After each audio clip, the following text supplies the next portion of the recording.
breathe in the grace of natural liberty. Ignore that. The great difficulty in understanding medieval forest is that we simply don't mean the same thing by forest as any medieval thinker or indeed any medieval person would. To us, the word forest automatically suggests a wild place, trees, lots of trees. In the Middle Ages, it simply meant an area which was surrounded by a legal cordon within which a particular law applied. There didn't have to be trees. It was perfectly possible to settle in that area, provided you paid the king for the privilege.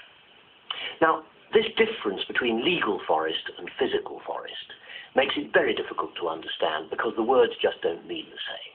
There is no doubt that kings enjoyed their hunting. We're told that William I loved stags as if they were his children. And so those stags were protected by a series of very, very savage laws. Within the designated legal forest, the forest law, which was the king's law, ran.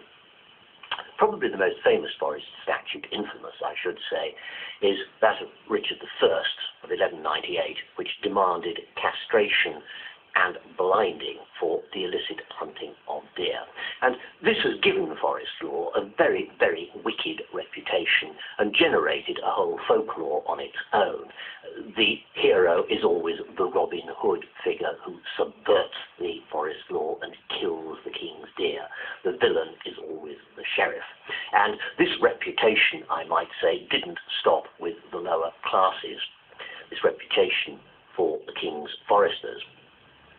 At least So, 90% you see what I mean? of the Do you get early that? medieval population. Shut up. So do you get that now, Christine? Legal forest. Different from what we consider forest. Alright?